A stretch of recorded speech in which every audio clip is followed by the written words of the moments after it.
cantidad de este líquido es producido por la orina. Entonces, cuando se rompe esta membrana antes del parto, es por ruptura prematura. Porque si se rompe en el parto, no es prematura, es una ruptura de membranas, en el trabajo de parto, que es frecuente.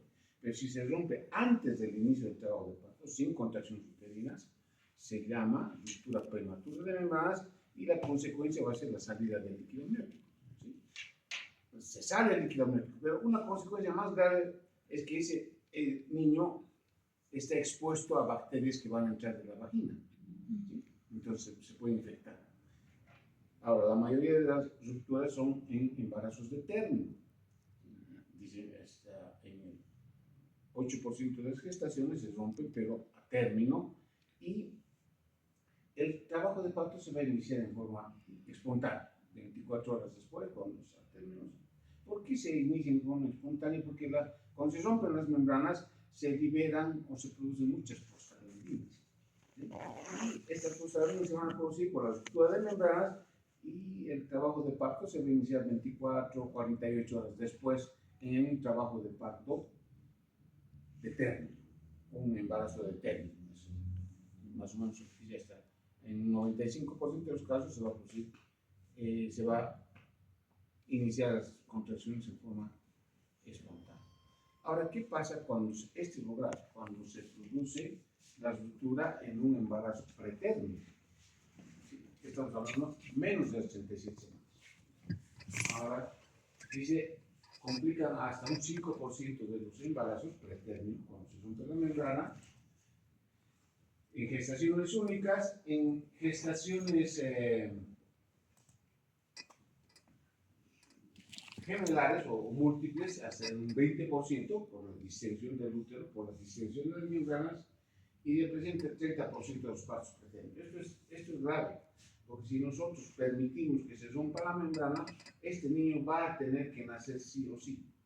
Nacerá a los 24 horas, 48 horas a la semana, dependiendo de la edad gestacional. Cuanto más pequeña la edad gestacional, más va a tardar en desencadenar el trabajo de parto. ¿Sí? Cuanto más se acerca a las 37 semanas, el trabajo de parto va a ser casi igual que un embarazo de término, 48 horas. Entonces, representa el 30% de los partos pretérmino. Esto es grave porque ese niño que va a nacer pretérmino, el niño pretérmino tiene 3 déficits, han visto en amenaza de parto pretérmino. Uno, el hombro estatural, son pequeñitos y bajitos, de bajo peso, no desarrollan un peso adecuado con toda la panza. El otro es el inmunológico, no terminan de recibir todos los anticuerpos que le tienen que dar a la mamá en los 9 meses. Y el más grave es el neurológico. Su sistema nervioso, su cerebro no termina de desarrollar. Este niño nace con un déficit mental. No va a llegar a estudiante de medicina ni a 5º año. Va a tener un déficit, va a ser un credo que se pasa en rojo, que no respeta al cimado, que se para donde quiere. Ese es el que ha nacido seguramente.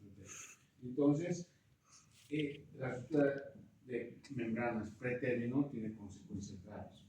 Y ahora, cuando nos referimos a la ruptura de membranas en embarazo menos de 23 semanas, son efectos que no van a sobrevivir. ¿Sí? Si se rompe la membrana, tenemos que sacar a este niño o permitir que inicie el trabajo de parto de forma espontánea, porque este niño no va a sobrevivir. Tiene muchos problemas, como vamos a ver. Como no tiene líquido, no se desarrolla el sistema respiratorio. Pues la tráquea, los pulmones no se expanden. Va a haber una hipoplasia pulmonar. No se desarrolla el sistema gastrointestinal. El esófago va a tener atresia, ¿sí? Entonces va a tener malformaciones craneales el niño, ¿no? El síndrome de Potter es una consecuencia de una ruptura prematura de membranas en embarazos entre las 23 y las 26 semanas. Y antes de las 26 semanas se va a llamar aborto inevitable, porque son casos de embarazos de muy pequeña edad gestacional. ¿Qué es el periodo de latencia? ¿no? El periodo de latencia va a ser el momento, desde el momento en que se rompen las membranas hasta el momento en que inicia el trabajo de parto. Este periodo de latencia va a ser más largo cuanto más pequeño es el embarazo. ¿Sí? Va a ser más corto cuanto el embarazo se acerca al término. Entonces, la ruptura prematura de membranas al término, el parto se desencadenará de forma espontánea en las siguientes 24 horas. ¿Por qué? Porque se rompe la membrana y el trabajo de parto debe iniciar tempranamente porque estas membranas producen o liberan prostaglandinas y esa es la razón que se contrae. Ahora, en el pretérmino, pues cuanto más pequeña la edad gestacional, más va a tardar en desarrollar, en iniciar trabajo de parto. Dice, el 50-60% de los casos tarda hasta 7 días, ¿no? En un embarazo pretérmino. Bien, este periodo de latencia es beneficioso para el niño, para el feto. ¿Por qué? Porque en este periodo nos da chance de ponerle antibiótico a la paciente. Eso nos va a prolongar el periodo de latencia y nos va a mejorar la sobrevida del feto. Nos da chance a madurar los pulmoncitos del feto, ponerle inductores de maduración pulmonar, ahora se llama inductor de maduración fetal, porque madura no solamente los pulmoncitos, el hígado, el timo, el cerebro se madura con los corticoides, entonces nos da chance a eso. ¿Sí? Y también podemos poner una neuroprotección a este niñito, ¿no? Porque se proteja su cerebrito, ya que van a nacer en forma prematura. Ya con su de membranas van a hacer eso. La paciente no puede estar caminando, no puede ir a su casa, tiene que quedarse internada hasta terminar la gestación. Entonces, el periodo de latencia es bien importante. Es el tiempo que transcurre desde el momento que se rompen las membranas hasta el momento que inicia el trabajo de parto. Es más largo cuanto más prematuro es el embarazo. ¿Sí? ¿Cómo se hace el diagnóstico? El diagnóstico es clínico, fácil. La mamá va a llegar al hospital, ¿qué nos va a decir? Se está saliendo líquido por mis genitales, por mi parte, ¿no? Se ha roto la bolsa. Ella nos avisa. Entonces nosotros hacemos un examen ginecológico, vamos a poner un espéculo y vamos a ver, puja señor, puja y va a salir líquido. Entonces, cuando son estos casos, son fáciles. Nosotros sí tomamos una muestra para confirmar o para corroborar o para certificar la ruptura de membranas. ¿Sí? Entonces es fácil, la mamá llega y nos dice, o nosotros hacemos un examen y vemos la salida del líquido. Pero cuando no se puede determinar o no se puede detectar esta salida del líquido, o la mamá dice, sí, me ha salido un poquito, pero pensé que era un flujo que tengo, una secreción, o pensé que era mi orina. ¿Sí? Entonces, ponemos el espectro y no hay líquido en el fondo del saco vaginal, entonces tenemos que hacer algunas pruebas específicas, ¿no? Para determinar o para detectar esta ruptura de membrana, esta salida del líquido amniótico a la vagina. Entonces, el diagnóstico es clínico, pero cuando hay duda, la vagina se toma el pH vaginal. La vagina normalmente es ácida, ¿sí? Tiene un pH de 3 a 5, 3.4 a 5, ¿no? Digamos de 4. Pero cuando sale el líquido amniótico es neutro. Si no puede ser ácido, ni no puede ser un líquido amniótico ácido. Entonces el pH del líquido amniótico es más o menos 6.5 a 7. Cuando nosotros detectamos un pH neutro en la vagina, quiere decir que se ha salido el líquido. ¿Sí? El líquido está neutralizando ese pH ácido de la vagina.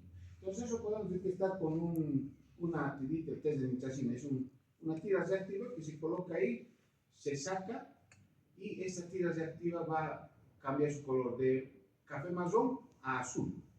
¿Sí? Entonces, esa es una forma de diagnosticar ruptura de membranas, pero pueden haber falsos positivos, sangre, orina, bacterias gangliares vaginales, ¿sí? O falsos negativos, como cuando hay candidiasis.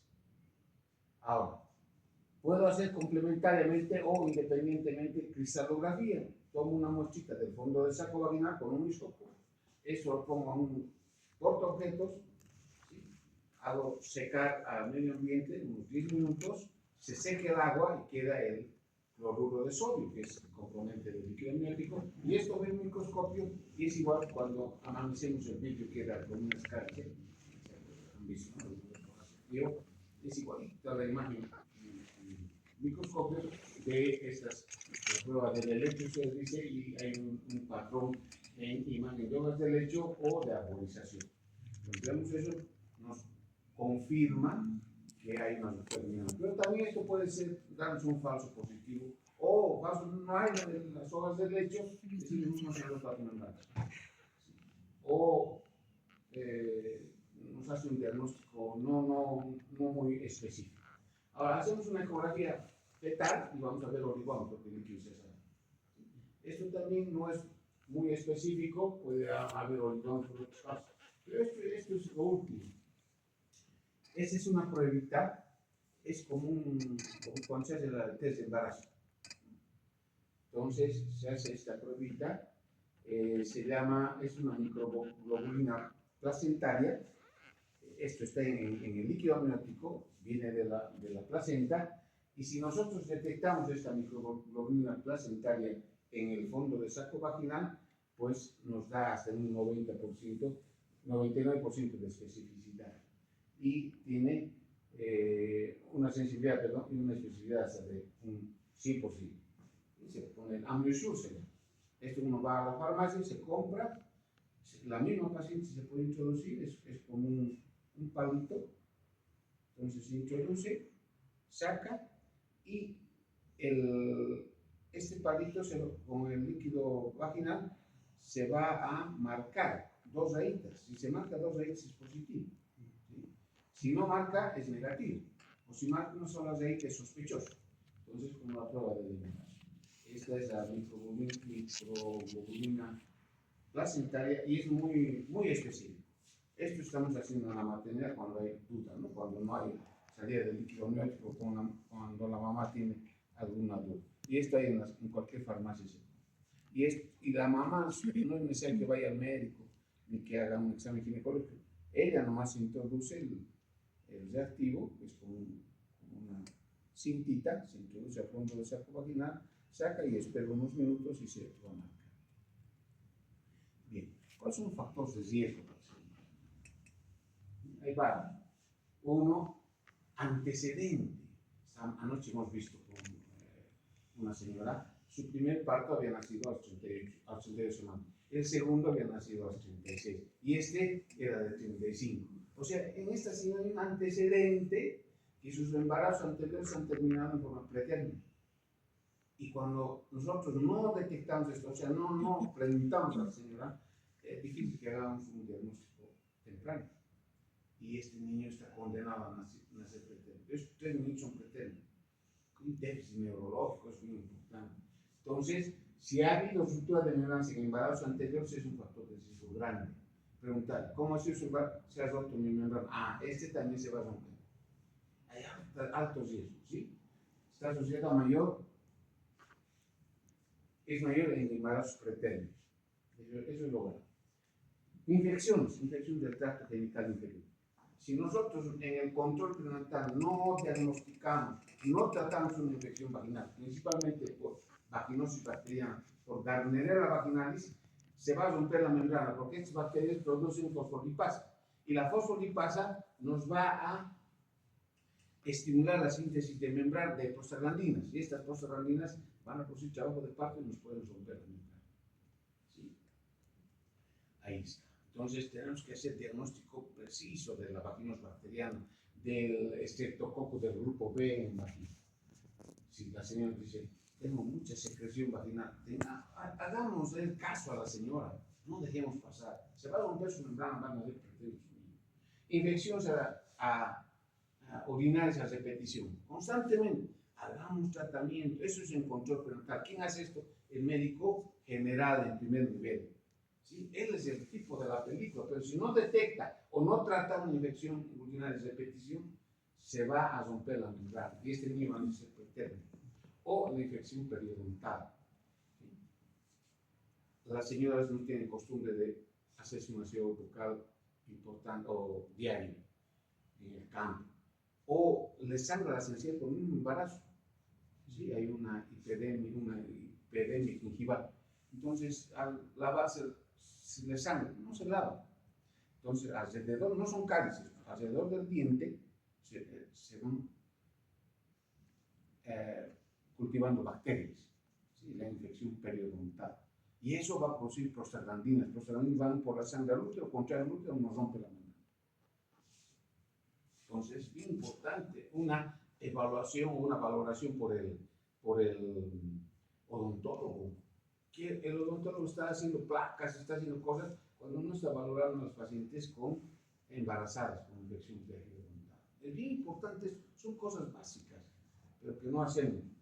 Cualquier paciente que vamos a ver en la maternidad va a tener una infección periodontal y está con amenaza de parto preterno.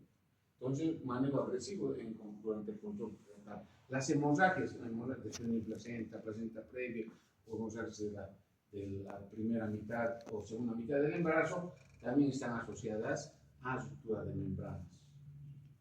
El tabaquismo. En nuestro medio, embarazadas no he visto que fumen, pero en el exterior sí fuman las señoras embarazadas. La especialidad estaba en México, había un grupo, había unas salas para los señores fumadores. Estábamos ya los residentes, no puedes invitar un cigarro, nos pedían. Eran fumadores crónicos. Entonces el tabaquismo dice que puede producir ruptura de membranas 3 a 4 veces más que en las no fumadoras. Y otras, polidramios, malformaciones uterinas, embarazo múltiple, colagenopatías, anemia, bajo nivel socioeconómico, los que están viendo van a producir ruptura de membranas, son factores de riesgo. Cuando se hace cerclaje vaginal, cuando se hace amniocentesis, hay alto riesgo de ruptura de membranas. ¿Estás filmando? Solamente las diapositivas, doctor. Audio voy a pasar esto, yo no me agarro, esto es para ustedes, para eso hago las diapositivas. Bien, entonces, ¿cómo podemos evitar, cómo podemos hacer nosotros un manejo adecuado del embarazo? Una buena anamnesis. Si yo le pregunto a la señora, ¿cómo ha sido su embarazo anterior? Ha nacido prematurito mi niño. Me está gritando, doctor, cuídeme, en este embarazo se va a romper la bolsa.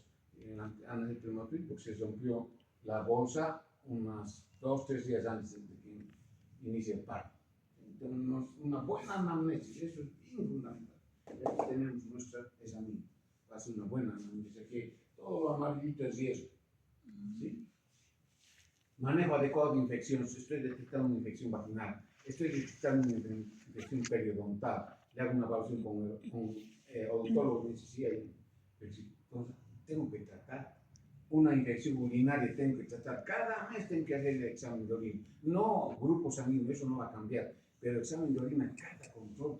¿No? Entonces, ¿qué dice Nicolaides, ¿no? Quipus Nicolaides? Que el control prenatal antes era invertido, de la punta hacia arriba. ¿No? Dice, hacer un control prenatal bien somero, bien específico, bien finito al principio de la gestación.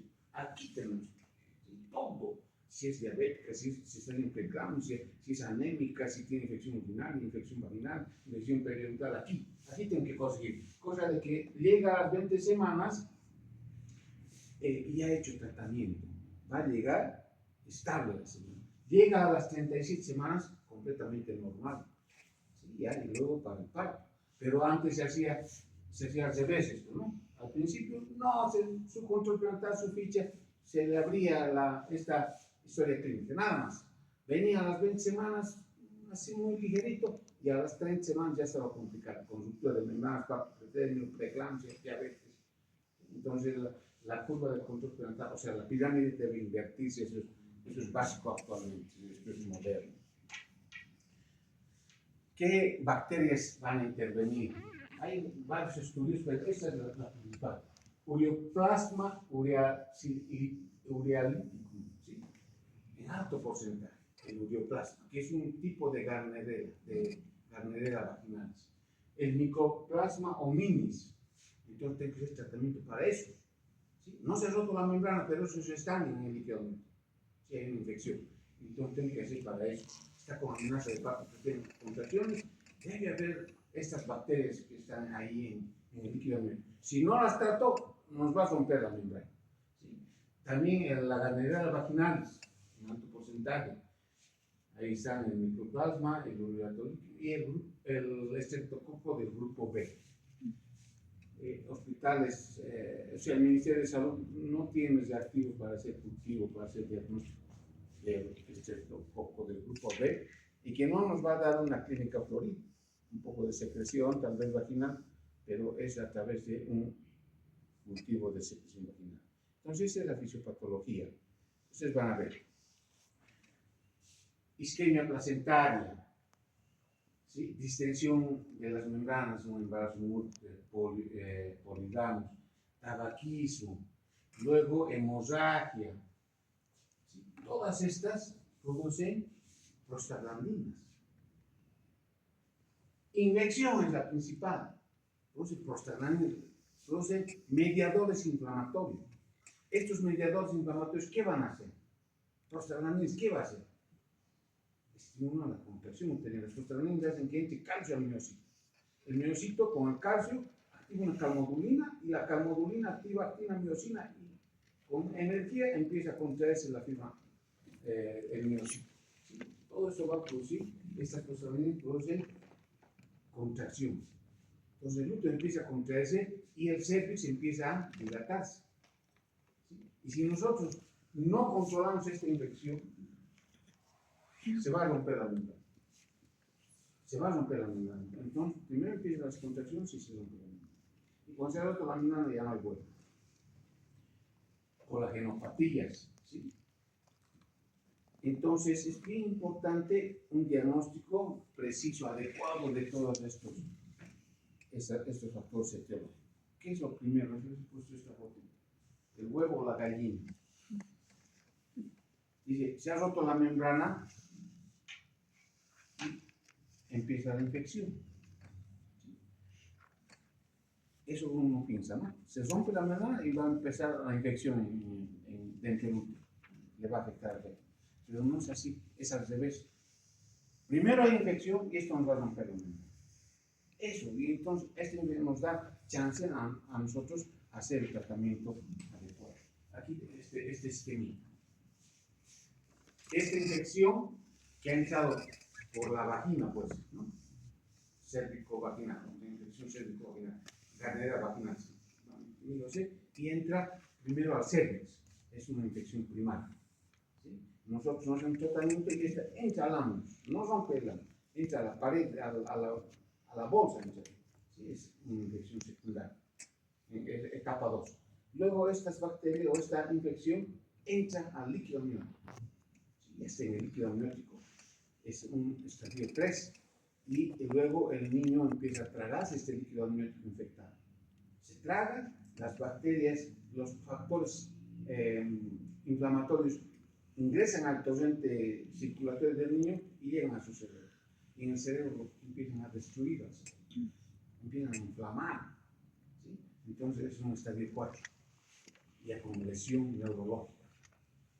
Y nosotros nos hemos dado cuenta. Entonces esta infección intrauterina va a producir endotoxinas, son estos mediadores inflamatorios, interleucinas, factor de necrosis tumoral, prostaglandinas, estas metaloproteasas. Las metaloproteasas, ¿qué son? Las tasas colagenasas. Estas destruyen, se comen al amnio, se comen a la colágena, como es muñequito, ¿no? De los juegos, se van comiendo a la colágena, a la colagenasa, y empieza contracción uterina por las prostaglandinas, hay dilatación cervical y se rompe la membrana. ¿Y dónde se va a romper? Se va a romper aquí, en el orificio cervical interno, porque hay una solución de continuidad. Esta es la membrana y este es el orificio cervical interno. Ahí se va a romper. No se va a romper aquí arriba. Difícil, porque aquí esto está cubierto, pero sí se va a romper aquí abajo. Entonces, la infección, entra la infección, nos invade al amnios va a producir factores de necrosis tumoral, interleucinas, prostaglandinas. Estos van al útero y van a producir contracción. Y las bacterias van a producir metaloproteasas. Estas son graves, porque son colagenasas. La colágena ya no se va a estirar, porque su elástico se lo está comiendo esta elastasa. ¿Sí? Está destruyendo esa fibra elástica. Entonces la membrana se hace tiesa, no controla la infección y se rompe. Entonces, primero es la infección y luego es la ruptura. ¿Sí? No es primero la ruptura y luego la infección. ¿Sí? Este cuadrito es muy grave. Y esto es lo grave. Esto es lo grave. ¿Sí? Invasión de microorganismos, invaden a la unidad feto-placentaria. Este fetito se defiende, hace un síndrome de respuesta inflamatoria fetal, libera prostaglandinas, como en el COVID, ¿no ven? Liberaron muchas prostaglandinas, muchas interleucinas. ¿Sí? Esto va a causar hipoxia, daño a los vasos, compromiso entre la barrera hematoencefálica. Estas bacterias, estas interleucinas, entran al cerebro y van a producir alteraciones de la materia blanca. ¿Sí? ¿Y esto cómo va a repercutir? En lesiones cerebrales, este niño va a tener un coeficiente bajo cuando va a ser medio sonso, en términos vulgares. ¿Sí? Tenemos que evitar esto, que nazca prematuramente, que esta infección llegue a su cerebro. Entonces, el tratamiento. Voy a pasar esta diapositiva para que ustedes. ¿Cómo yo puedo detectar que esta ruptura de membrana se está complicando con una coriamnitis? Estos criterios de Gibbs, este doctor Gibbs dice, la mamá va a tener fiebre, ¿sí? Elevada. Va a haber en el laboratorio leucocitosis más de 15.000. Va a haber taquicardia materna, va a haber taquicardia fetal por la fiebre. Y a haber sensibilidad uterina, el útero va a estar muy sensible, doloroso, pérdida de líquido amniótico purulento por el orificio fecal interno y un PCR positivo mayor a 3. Criterios de Gibbs 1970 más o menos. Y debe estar. 1977, doctor Gibbs, yo debo morir, doctor. Entonces Gibbs son unos datos clínicos no son muy específicos y hacen esto. La triple I, inflamación o infección intrauterina, la triple I. ¿Qué tiene la triple I que rescata de los criterios de Gibbs? Fiebre materna. Cuando hay coriamnitis siempre va a haber fiebre materna. ¿Sí? Eso tomen en cuenta. Siempre va a haber leucocitosis mayor a 15.000 y tal vez bandas, ¿no? O sea, callados. Una desviación izquierda con callados. Siempre va a haber taquicardia fetal. Y siempre va a haber pérdida del líquido purulento, fétido. ¿Sí? Se descarta del criterio de taquicardia materna, PCR y sensibilidad uterina. La triple I solamente es fiebre, leucocitosis, taquicardia fetal y salida del líquido amniótico. Entonces, con eso yo hago un diagnóstico. Este niño se está infectando y el útero se está infectando. Va a haber una endometritis, una coriamnitis, endometritis, e incluso te voy a tener que sacar el útero. Y el niño está infectado con lesión neurológica. Es lo grave. Entonces, vamos a ver los pilares del manejo. Los pilares son 3. Antibiótico, inductores de madurez pulmonar y neuroprotección. ¿Sí? Entonces, viene una señora con ruptura de membrana a término, ya se ha diagnosticado, y nos dice la señora que está eliminando líquido menos de 24 horas, o sea, ayer. ¿Sí? Estos son criterios de la maternidad de non-kid.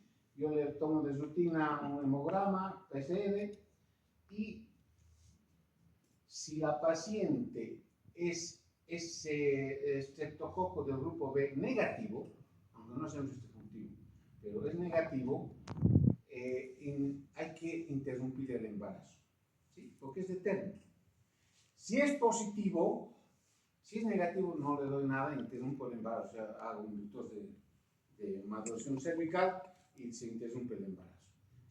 Dependiendo, si digamos el niño o tiene cesárea previa, la señora, o está transverso, o está pélvico, entonces le hago cesárea, dependiendo de las condiciones cervicales, dice, ¿no? O de las condiciones obstétricas. Pero si no hay ningún inconveniente, si no hay ningún problema, le induzco el trabajo de parto y ya tenemos un parto. Ahora, si la paciente tiene estreptococo del grupo B positivo, un cultivo positivo, debo administrar antibiótico y luego interrumpir el embarazo. O concomitantemente, empiezo antibiótico y interrumpimos el embarazo. Dice un manejo de finalizar la gestación en forma activa. Eso significa ponerle prostaglandinas, madura del cervix, misoprostol, ahí está, oxitocina, pero le pongo estos antibióticos. Ampicilina, grábense bien eso. 2 gramos en una carga inicial y seguidos de 1 gramo cada 4 horas. ¿Sí? Empiezo ampicilina y eritromicina. La eritromicina le va bien al ureoplasma, le va bien a esa Gardnerella vaginalis. ¿Sí? La ampicilina le va bien al estreptococo del grupo B. No le voy a poner aquí gentamicina, no le voy a poner cefalosporinas. ¿Sí? Esos no le van a esas bacterias que hemos visto en los cuadritos, que es el ureoplasma la principal causa, la Gardnerella vaginalis. Entonces doy ampicilina, una dosis de ataque y luego 1 gramo cada 4 horas, y eritromicina vía oral, 500 cada 6 horas. O si hay una alergia a las ampicilinas o a las penicilinas, le pongo clindamicina endovenosa, 900 miligramos cada 8 horas. ¿Sí? Ese es el truco. Ahora, de término, pero que ha tenido una ruptura de más de 24 horas, digamos 48, 72 horas. Esquema de la maternidad de Germán-Urquidi, igual. Ampicilina 2 gramos cada 6 horas y eritromicina 500 cada 6 horas, por 48 horas. Luego continúo con ampicilina de 250 miligramos cada 8 horas y eritromicina de 500. Esto es de 500, no de 200, de 500 cada amoxicilina de 500 cada 8 horas y eritromicina de 500 cada 8 horas. ¿Sí?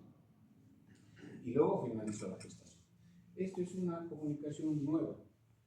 Dice la revista venezolana, el año, ¿dónde está? Pero es 2024. Ustedes pueden entrar a este DOI y encuentran esta bibliografía. Dice, no se recomienda amoxicilina ácido clavulante. ¿Por qué? Porque se ha visto que produce enterocolitis necrotizante en el feto. Entonces tenemos que tener en cuenta eso. Ácido clavulante, pues eso no es bueno. Pero en las guías españolas, si van a entrar a las guías españolas, está el ácido clavulante, los españoles manejan diferente. Bien. Pretérmino, esto hay que tener mucho cuidado. Ruptura de membranas en embarazo pretérmino. Consideraciones generales, ¿qué voy a hacer? Hago un diagnóstico con espectro, no hago tacto. Al hacer tacto estoy metiendo millones de bacterias. Entonces, con espectro verifico la salida del líquido amniótico, verifico las condiciones del cervix y puedo hacer una cervicometría a través de una ecografía transvaginal. Medir la longitud del cervix. Cuanto más corto es el cervix, más rápido se va a iniciar el trabajo de parto. ¿Sí? Entonces, tengo que solicitar laboratorios para descartar la triple I, infección e inflamación, o ambas, ¿no? Infección e inflamación. Entonces, tomo laboratorios y probablemente en los laboratorios vamos a tener una leucocitos mayor a 15.000, un flujo cervical purulento que vamos a verificar, y la paciente puede tener, o el feto puede tener taquicardia, o la paciente puede tener fiebre. Entonces, si tenemos estos criterios, la paciente está con una infección corioniótica. ¿Sí? En esto no voy a empezar tratamiento, pero voy a empezar también el trabajo de parto. O sea, iniciar el trabajo de parto, ¿por qué? Porque este niño, cuanto más esté en útero, más se va a dañar su cerebro. Entonces le voy a pedir laboratorios de rutina, hemograma, PCR, tiempo de protrombina, tiempo de facial tromoplastina, un monitoreo fetal, ¿sí? Tengo que hacer un registro cardiotopográfico, una evaluación ecográfica para ver el bienestar fetal, una ecografía fetal que nos vaya a permitir la edad gestacional, la cantidad de líquido amniótico y si hay o no hay malformaciones fetales, a veces hay eso.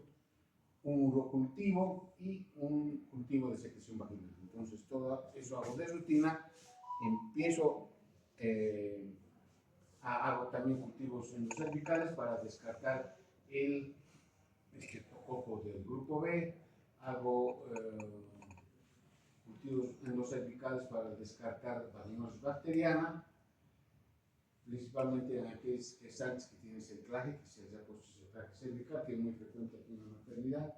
Y se puede hacer una amniocentesis de diagnóstico, que esto no se hace en la maternidad como de rutina. Entonces, con una agujita delgadita, saco alguna punción transabdominal y saco un poco de líquido amniótico, unos 20 cc, y esto veo si tiene glucosa. Si hay glucosa, la glucosa va a estar disminuida en el líquido amniótico con la infección. Hago una tinción de grano en este líquido, hago un cultivo para aerobios y anaerobios y hago un cultivo para micoplasma, el plasma del líquido y el micoplasma. Entonces, esto lo mando al laboratorio para confirmar o descartar una infección. ¿Sí? En un registro cardiotopográfico yo me puedo dar cuenta rapidito que este niño está perdiendo su bienestar fetal. Tiene estructura de membrana prematura. Le hago el registro, hay contracciones, pero ¿qué vamos a tener aquí? Un registro silente, pero arriba de 160 latidos por minuto. Va a haber una taquicardia fetal. Un registro, un patrón no reactivo, o sea, silente, asociado a taquicardia fetal, y además en un perfil biofísico voy a ausencia de movimientos respiratorios, ausencia de movimientos fetales y ausencia de tono. Me puedo dar cuenta rapidito que este niñito, con forma temprana, este niñito se está poniendo mal, está teniendo su bienestar fetal por causa de la infección. En embarazos de 24 a 34 semanas, hace rato hemos visto de término, ahora de 24 a 34 semanas. Dice, terminar la infección, o terminar la gestación si hay datos de corioamnionitis. Si hay datos de pérdida del bienestar fetal, hay que terminar la gestación independientemente de la edad de gestación. Si él continúa, este niño va a salir infectado. Y la mamá se va a infectar, tal vez tenga que hacer una histerectomía. ¿Sí? Y la voy a dejar peor todavía a la señora, no va a poder tener más niños. Pero si no hay estos datos de corioamnionitis o pérdida del bienestar fetal, puedo hacer un manejo expectante, una conducta expectante. ¿En qué consiste eso? La conducta expectante, o sea, me da chance, no le interrumpo todavía, ¿no? Se ha roto la membrana, pero no hay datos de deterioro materno ni fetal. Minimizar la pérdida de líquido amniótico, o sea, la paciente está en reposo, no caminando. Pues si está caminando se va a salir de aquí. Entonces la ponemos en reposo relativo, hospitalizada por supuesto, con eso minimizo la pérdida de líquido amniótico. Detectar signos de infección o pérdida de bienestar fetal, le pido al laboratorio, hago un monitoreo fetal, ecografía, maduración fetal con corticoides, me da chance de ponerle 2 dosis, esto hay que tener un tiempo, 48 horas, generalmente se coloca, hoy día le coloco una dosis de corticoide, mañana la segunda dosis, y tiene que hacer su efecto unas 48 horas después. ¿Sí? No es como en las películas, por ejemplo, el corticoide y hace su efecto inmediato, no, tiene que tener un tiempo. Entonces me da chance de hacer una maduración fetal con corticoides, transfusión pulmonar, administro antibióticos para contrarrestar la infección, para prevenir la infección, y hago una neuroprotección con un sulfato de magnesio. Entonces me da chance para hacer todo esto y luego pues veré si vamos a interrumpir la gestación. Pero el manejo expectante es esto. Los antibióticos, ¿qué voy a usar? Ampicilina en 2 gramos cada 6 horas, con eritromicina 500 cada 6 horas por 48 horas. Y luego continúo con amoxicilina cada 8 horas vía oral y eritromicina cada 8 horas vía oral, por unos 5 días. Con eso nos da chance para madurar, para neuroproteger al cerebrito. Y además voy a poner corticoides, betametasona, 12 miligramos intramuscular hoy y 12 miligramos intramuscular mañana. Solamente 2 dosis, no más. Entre las 24 y 34 semanas, con esto madura el pulmón y después de estas 2 dosis ya este niño va a estar listo para nacer. Sulfato de magnesio como neuroprotección. Se ha visto que al colocar en un esquema de Susta 4 gramos en bolo y luego 1 gramo de mantenimiento por hora, durante unas 12 horas, se vincula a neuroprotección cerebral. ¿Qué hace el sulfato de magnesio? Como la preeclampsia, ¿no? Igualito es el mismo esquema. Dice, hace una vasodilatación, hace un buen equilibrio hemodinámico en el cerebro. Nos bloquea a neurotransmisores tóxicos, el GABA, ¿no? Gamma aminobutírico, es un neurotransmisor tóxico. ¿Sí? Nos inhibe a las prostaglandinas que están en el cerebro, a las interleucinas que están en el cerebro, las bloquea. Sulfato de magnesio mejora el flujo. Eso en la manera de parte pretenden pienso que han llevado, o no los han dado. No es el tema pero este sulfato de magnesio nos va a mejorar la irrigación cerebral principalmente. Nos va a disminuir el edema, la inflamación cerebral. Nos bloquea neurotransmisores tóxicos. Entonces estamos haciendo una neuroprotección. Este niño va a nacer con mejor pronóstico neurológico. Ahora, cuando hay esto está en fase de experimentación. Ustedes entran a este link y van a encontrar. Una nueva combinación de antibióticos dice que tiene una buena respuesta cuando el periodo de latencia es prolongado. Entonces se puede dar ceftriaxona 1 gramo EB cada 24 horas, ceftriaxona, más claritromicina 500 miligramos cada 12 horas, hasta el parto. ¿Sí? Puede dar 5 o 7 días. Ceftriaxona más claritromicina. Y cuando se produce después del parto, añado metronidazol. ¿Sí? Metronidazol para gran negativo, para anerones. Metronidazol 500 cada 8 horas por unas 4 semanas. Entonces, con esto evito una endometritis en la mamá. Ya el niño ya nació. Tocolíticos, o sea, inhibir las contracciones nos van a favorecer el periodo de latencia, que se haga más largo, nos da chance al efecto de los antibióticos y los corticoides, pero nos puede producir, nos va asociado a mayor riesgo de corionitis. ¿Sí? No está, o sea, no tiene una evidencia que sea beneficioso en la ruptura de membranas pretéritas. No hay una evidencia. ¿Para qué va a servir los tocolíticos? Dice para favorecer la maduración pulmonar, la maduración fetal, para referir a la paciente a un centro de mayor capacidad resolutiva, entonces puede usar tocolíticos.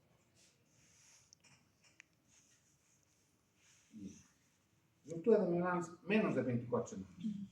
Son abortos inevitables. Esto aumenta la mortalidad perinatal hasta en un 60%. Entonces es mejor sacar a este niño. Si mantenemos este embarazo, el niño va a tener muchas complicaciones neurológicas, de hipoplasia pulmonar, porque los pulmones se desarrollan gracias al líquido amniótico. Luego vamos a tener secuelas neurológicas a largo plazo. La secuencia de Potter es muy importante cuando no hay líquido amniótico, y la mamá se puede complicar con una endometritis. Entonces, cuando hay un embarazo menor a 24 semanas, hay que hablar con la mamá, con el papá, decir, señora, su embarazo no va a poder proseguir porque se ha roto la bolsa. Sí, se ha salido el líquido, y el líquido es bien importante para... Podemos aguantar una semana más, 25 semanas, igual va a ser peor. Podemos aguantar una semana más, 26. No va a desarrollar los pulmones. Van a hacer, pero no va a poder respirar. Entonces, el manejo debe ser, dependiendo de la familia, un manejo activo. Provocar el trabajo de aborto en este caso. Las complicaciones en la madre, de un manejo expectante, cuando son embarazos muy pequeños, puede desprendimiento de placenta y sepsis materna. Vamos a condenar a esta señora a una sepsis y tal vez termine perdiendo el útero. Y esto he encontrado muy didáctico. Pues esto, todo lo que les he hablado está aquí. ¿Sí? Nosotros hacemos, hay pérdida de líquido, la mamá nos dice, hacemos una buena anamnesis, estableciendo la edad gestacional, bien importante para el desarrollo del manejo, ¿no? Hacemos especuloscopía, confirmamos la salida del líquido y empezamos el manejo. Lo que pedimos pruebas complementarias. complementarias para corroborar la ruptura. Un test de cristalización, una cristalografía, un test de nitrazina o creatinina en fondo se hace también determinar la creatinina en el líquido vaginal. Se supone que esta creatinina es por la orina del niño, se está orinando en el líquido amniótico se sale a la vagina y podemos establecer que haya creatinina en este líquido. Eso es algo que hemos hecho en la maternidad y es muy, muy seguro. Es mucho mejor que la nitrazina y que la cristalografía. Pero ahora tenemos este AmnioSure, es mucho más sensible y más específico, aunque tiene un costito un poquito elevado. Luego hacemos el esquema de corticoides y de embarazos pretérmino, betametasona. Dexametasona usan en el exterior, pero nosotros usamos betametasona, muy buena. 12 miligramos intramuscular, 2 dosis, hoy una y mañana otra. Y empiezan antibióticos, ceftriaxona, claritromicina, metronidazol. El último esquema, ¿se acuerdan? ¿Sí? Y allá hago los criterios de la poliomielitis, la triple T. Si tengo estos criterios, voy a interrumpir el embarazo. La triple T. Fiebre materna, taquicardia fetal, leucocitosis y secreción purulenta. Hasta ahí. Neuroprotección con sulfato de magnesio. Hago 4 gramos en bolo en 20 minutos, 2 de ataque y 1 gramo de mantenimiento por hora durante 12 horas. Y luego este niño está listo para nacer. Ahora, ¿cómo va a ser el manejo? En embarazo que mayor a 36 semanas, hago profilaxis para el estreptococo del grupo B con ampicilina y eritromicina. Y luego voy a interrumpir el embarazo, ya sea por parto o por cesárea.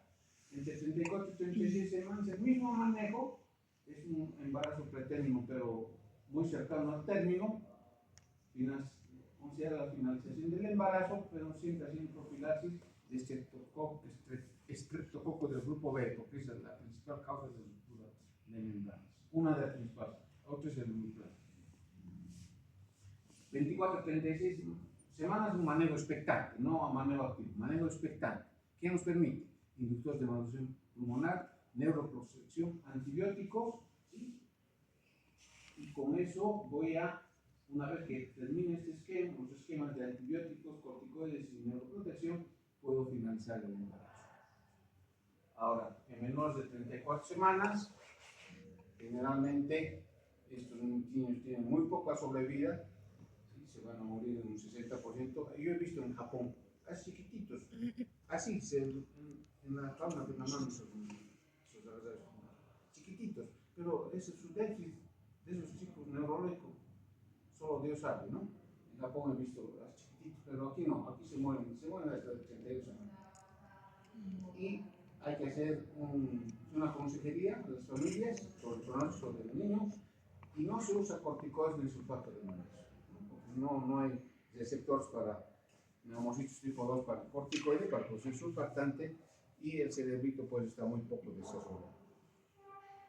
Bien, hemos terminado, bueno, ahora, y aquí está la foto de los malditos.